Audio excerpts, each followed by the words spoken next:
Bang, tuh deket Hotel Ibis hareupeuna tuh ton angku bea ka komplekna. Iya, urang beh tukang eta Bang Jack mah dihareup.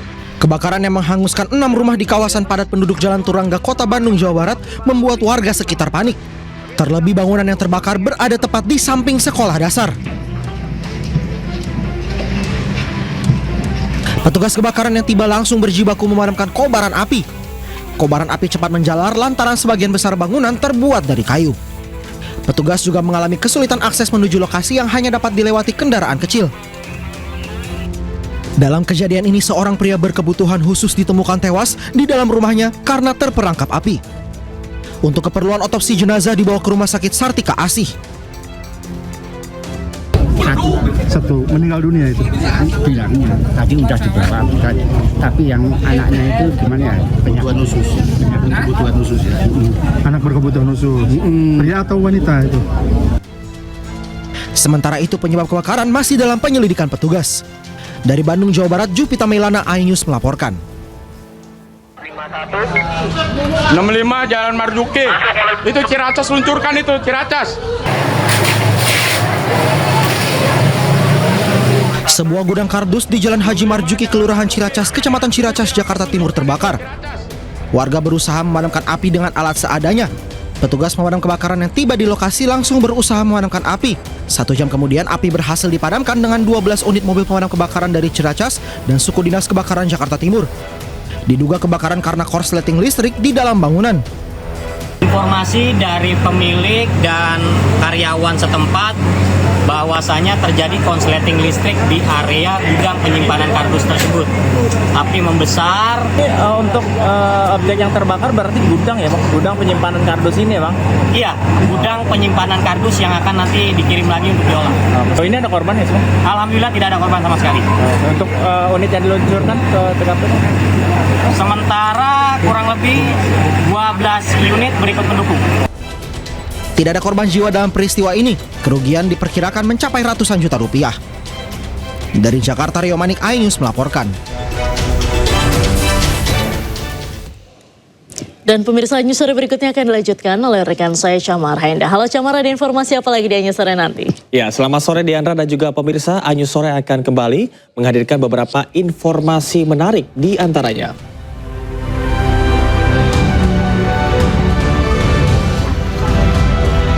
Asap pekat banjir lahar Gunung Semeru membatasi pandangan pengendara di Jembatan Geladak Perak.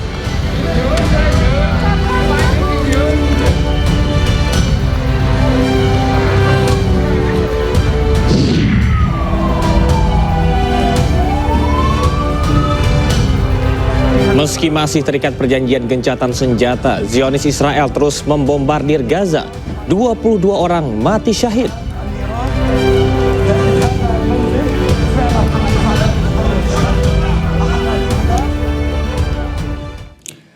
Pemirsa, banjir lahar hujan Gunung Semeru ini kembali terjadi menerjang jalur aliran lahar Sungai Leprak, tepat di bawah jembatan Besuk, Kobokan atau Geladak Perak Minggu sore.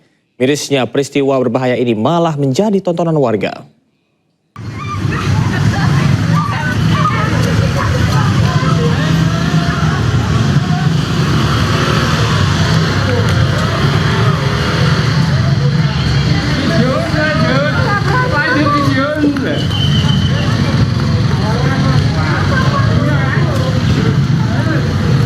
Asap semakin tebal.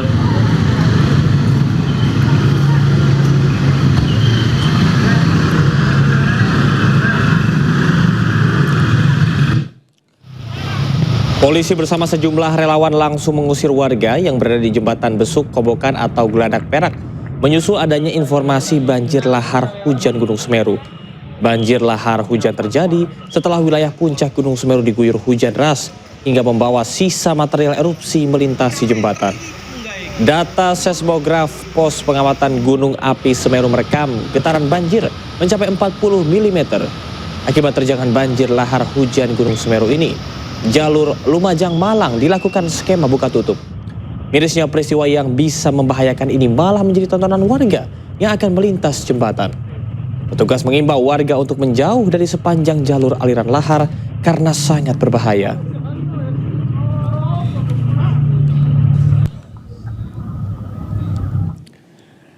Pemirsa, pasca erupsi Gunung Semeru, BNPB akan melakukan pemetaan ulang kawasan rawan bencana menggunakan drone thermal.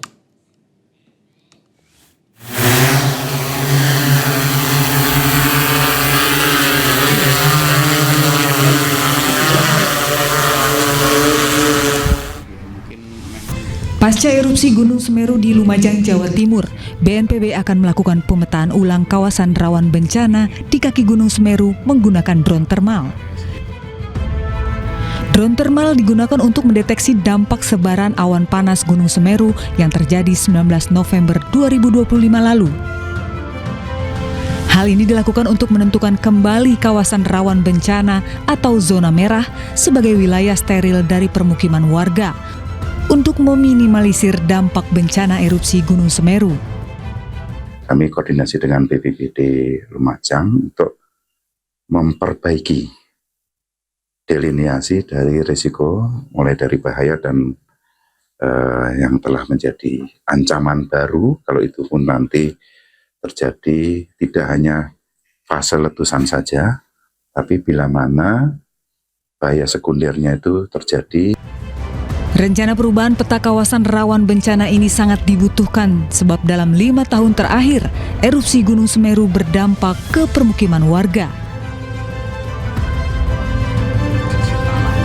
Sementara itu, kawasan rawan bencana erupsi Gunung Semeru telah mengalami 2 kali perubahan, yakni pada tahun 1996 dan erupsi tahun 2021.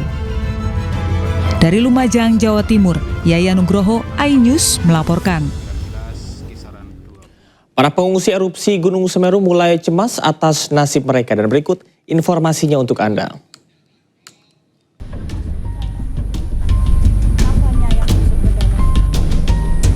Erupsi Gunung Semeru yang terjadi pada 19 November lalu meluluh lantakan permukiman warga. Tercatat data sementara 200 rumah rusak, masjid ambruk, dan sekolah hancur akibat erupsi. Kini 192 warga masih bertahan di posko pengungsian di SMP 2 Pronojiwo. Di hari kelima pasca erupsi Gunung Semeru, para pengungsi kini cemas atas nasib mereka ke depan. Selanjutnya ya mau bagaimana yang ke depannya itu, yang mau ada pemerintah ada perhatian di sini, mau ke tempat ke tempat yang pernah kita tinggali. Hasan adalah salah satu warga yang rumahnya rata dengan tanah. Tidak ada harta benda yang ia bawa. Sementara itu kebutuhan di posko pengungsian pun belum semuanya terpenuhi. Itu yang dibutuhkan pertama adalah matras. Matras untuk tempat tidur, selimut, jadi akomodasi alat-alat tidur. Terus kemudian pakaian dan pakaian dalam, baik perempuan maupun laki-laki, anak-anak. Untuk pakaian dalam ya mohon yang baru, jangan bekas. Itu untuk pakaian juga mohon juga yang layak. Ini berbeda dengan tahun-tahun sebelumnya, karena tahun ini banyak penyintas yang benar-benar kehilangan rumah dan seisi rumahnya. Rumah beserta harta benda para pengungsi lenyap diterjang awan panas dan banjir lahar Gunung Semeru. Korban erupsi pun menanti bantuan baik dari pemerintah swasta maupun swadaya masyarakat di sekitar Lumajang. Dari Lumajang, Jawa Timur, Yaya Nugroho, iNews melaporkan. Aktivitas lahar Gunung Semeru kembali memicu letusan sekunder di aliran Sungai Besuk Kobokan dan Sungai Besuk Lengkong, Lumajang, Jawa Timur. Peristiwa tersebut menimbulkan asap putih pekat yang menyelimuti area jembatan Besuk Kobokan hingga membuat jarak pandang menurun drastis. Letusan sekunder curah Kobokan, Besuk Kobokan. Aktivitas lahar Gunung Semeru kembali memicu letusan sekunder di aliran Sungai Besuk Kobokan dan Sungai Besuk Lengkong, Lumajang, Jawa Timur, Sabtu sore. Banjir lahar yang meluncur dari arah puncak membawa material vulkanik panas sehingga memunculkan letusan sekunder. Peristiwa ini menimbulkan asap putih pekat yang menyelimuti area jembatan Besuk Kobokan hingga membuat jarak pandang menurun drastis. Warga lereng gunung sempat panik akibat letusan sekunder Gunung Semeru. Petugas menutup sementara akses menuju jembatan Besuk Kobokan atau jembatan Geladak Perak untuk mencegah risiko kecelakaan karena jarak pandang terbatas. Sebelumnya pada Jumat siang, banjir lahar dingin kembali melanda aliran sungai Gunung Semeru di Lumajang, Jawa Timur. BPBD Jawa Timur mencatat getaran banjir terekam seismograf dengan amplitudo maksimal 45 mm. Banjir lahar terjadi karena intensitas hujan yang tinggi berakibat pada naiknya debit air. Badan Geologi Kementerian SDM mengingatkan masyarakat mewaspadai ancaman bencana susulan berupa aliran lahar dingin Gunung Semeru menyusul tingginya intensitas hujan dalam 2 hari terakhir. Dari Lumajang, Jawa Timur, tim liputan Anyus melaporkan. 2 korban longsor di Desa Cibenying, Cilacap, Jawa Tengah belum ditemukan dan seluruh proses pencarian resmi ditutup. Keluarga korban pasrah dan ikhlas meski keluarganya tidak ditemukan.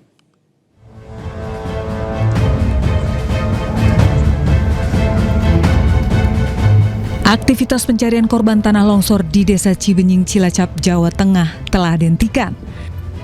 Meski demikian, masih tersisa 2 korban remaja putri yang masih belum ditemukan, yakni Maisaroh Salsabila berumur 14 tahun dan Fani Hayati berumur 12 tahun. Keduanya diperkirakan berada di Dusun Tarukahan, tepatnya di titik worksite B1.